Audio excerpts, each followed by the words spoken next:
No, there needs to be somebody on task. So yes. ADD.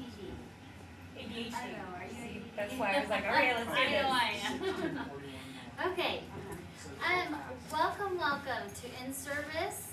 Today we're gonna not do housekeeping things right at the beginning because we're gonna do a little bit at the end. This is Trent. He is the owner. He and his wife run Orchard CNA here in Orem. They're who I went through 4 years ago and learned a ton. And I felt so much more confident as a caregiver. You know, Maggie just did his program. We have another one of our caregivers that's going to be going in July. So if you guys are looking for a good CNA place, this is the place to go. I mean, there's other good places, but anyway. So today Trent's going to just kind of show us how to do brief changes with and without a catheter. So, and some catheter care to go with that. because I thought it was just a cat. Oh, yeah. Yes, so I have some. So we'll do that. He wants you guys to, you know, if there's questions, you can come up and look up close while he's doing stuff. We'll do a few minutes for questions, and then we have a few videos that we want you guys to watch for the new app that we'll be doing. And then there'll be extra time to practice afterwards. So, any questions before I turn the time over to Trent? How long have you been a nurse? 20 years. Yeah. I was a CNA for 10. Yeah. So, he knows what he's talking about. So, we'll turn the time over for Trent. I've been teaching CNAs since 2002, 2001. Right. So, just to start off, I want to talk about catheter care first. And with that in mind, one of the reasons why we even do catheter care is because mucus will build up around the catheter entrance area. And that mucus needs to be cleaned off, or it will actually, as the person breathes in and out, the catheter slightly moves in and out. And it basically acts as a plunger to shove bacteria into their urethra. So at least once a visit, if you're working with somebody, you should at least look at their catheter and make sure it's clean. To do catheter care, you just take a regular cleansing wipe, like you wipe a brief, and I don't know if you have any of those, but I didn't bring those with me. I didn't Get a box of tissues so it looks But- like. We'll take it and just wrap it around your finger and just right around where the catheter goes into the body. So for females, you have to spread the labia and do that. And I kind of pull the catheter to the side for females and just get the one side. Then clean the other side. So one wipe, get a clean section, another wipe, get a clean section. Then we're going to hold where we just cleaned and clean about 4 inches down the length of the tubing. If you don't hold where you just cleaned, as you try to pull down the tubing to clean it, you'll pull on the catheter tubing and they will go out, because that's painful. That'll work just fine. So that's most of what catheter care is. But with the rest of catheter care, you really should be looking at how much they're going to move around and where the catheter is secured. Either using tape or using, I had a strap, I lost it. I'm going to undo her pants because it was working on brief change here anymore. You slide off the bed. And we can move the table if we. I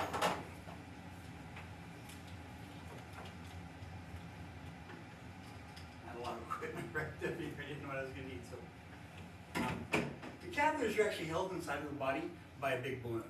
And so if you pull on it hard enough, you'll pull that balloon out through their urethra. And that's not comfortable. I mean, if you can imagine. And this can be used in a human being. So hopefully they're smaller. This is about a 14 gauge. It's the smallest we generally will see. If it's leaking around the catheter, they may need to insert a larger one. Just like ears, when they're gauging them out, the longer a catheter is in place, the bigger the urethral opening can become.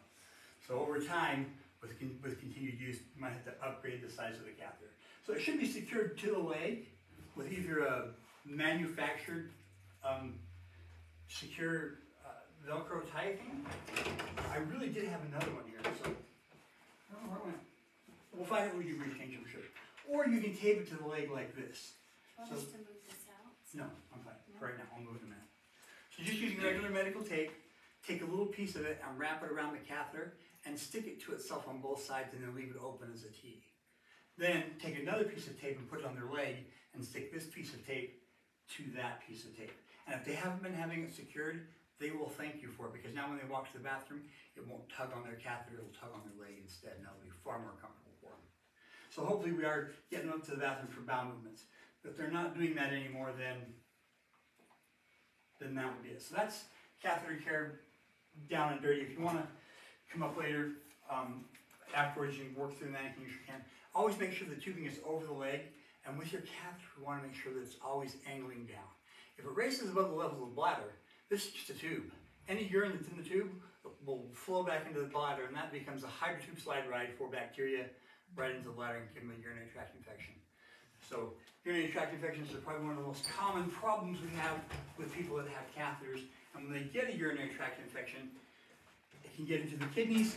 If it gets into the kidneys, it can become sepsis. And just, I got septic when I was in the hospital, and my director of nursing sent me a little article on sepsis, and I'm reading through it. I'm like, yeah, I've got all the symptoms. And then it says, yeah, 3 out of 10 people with sepsis die. Yeah. Doesn't matter how old you are. So it's really important that if we see anything in the catheter tubing, like floaties, or if it's cloudy, that we're reporting that. We might need to get a urine sample and look for a urinary tract infection, especially if they've had a change in your level of consciousness.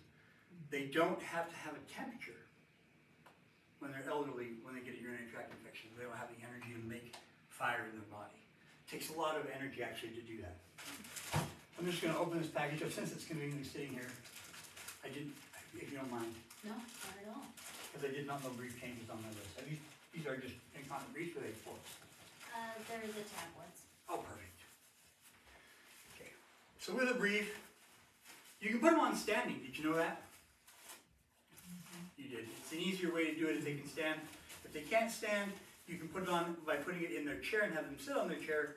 And if that doesn't work, you can actually do it while they're still in bed. So that requires rolling them back and forth. If they have a lot of hip strength, I don't mind if you ask them to lift their legs or lift their buttocks off the bed. That's fine, but if they don't have it, just take their legs, cross their legs, and not like this. I usually just use the knee and the hip. If I don't do this, she's going to slide off the bed. Just roll her onto her side. Now, what we've done is we've taken the clean brief and we pulled it, or the dirty brief, we pulled it open. We do want to wipe any stool away from their labia if they're female before you start doing any cleaning. They've got a lot of stool, you want to make sure that you wipe it all away.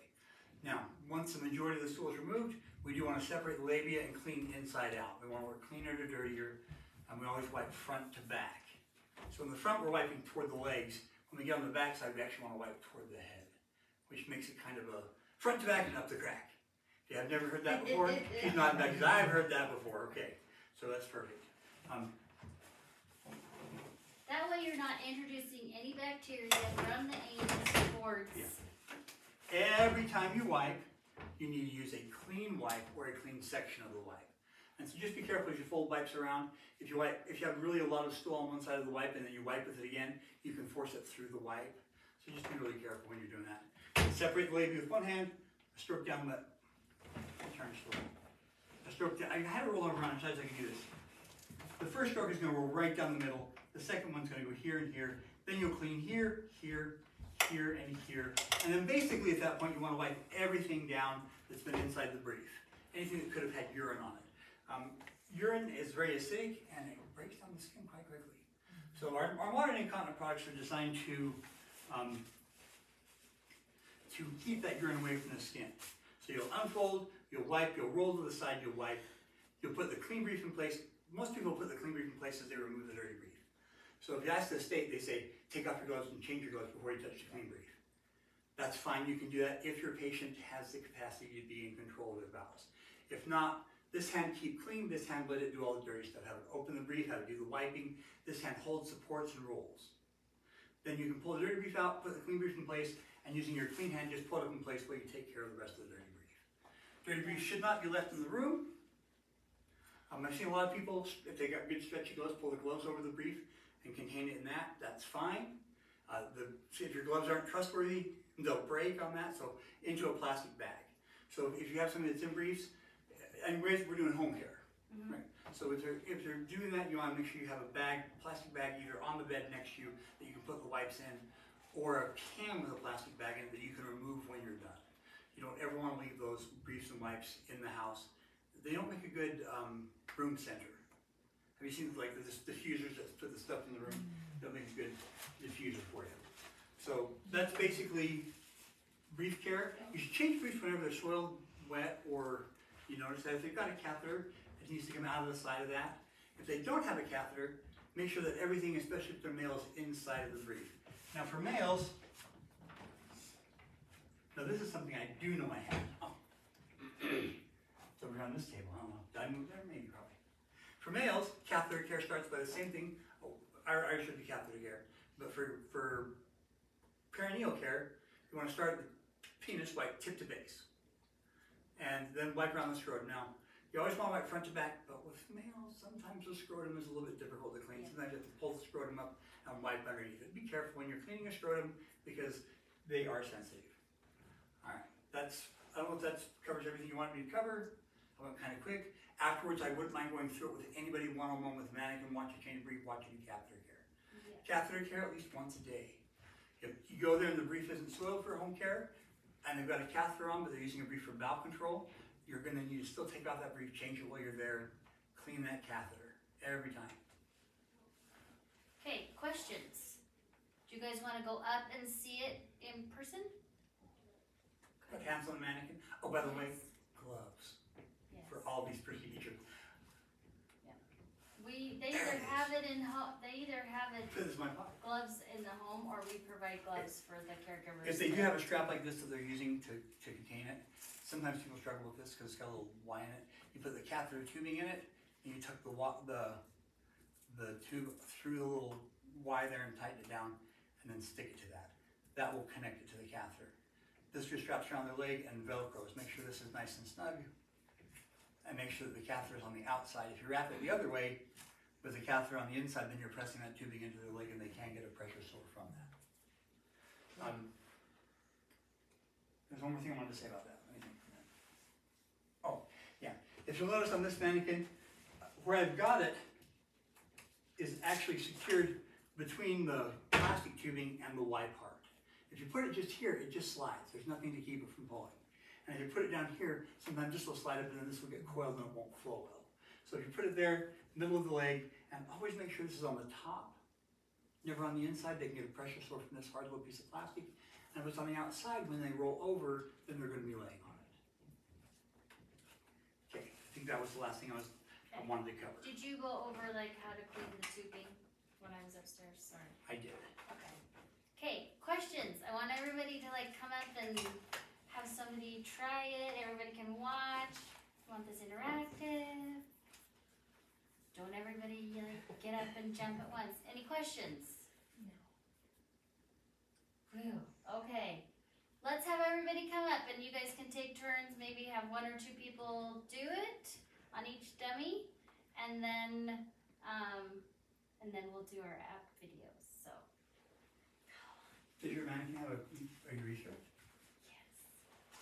It has the little tube there. Hey, come Do on. that one, I'll watch. Abby's the best. She'll do it. Watch. Okay, so you guys can pretend that these are the wipes, the tissues. Okay?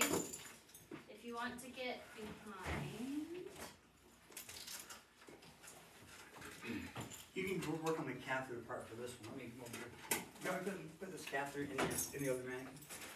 Sure. Well, I have some.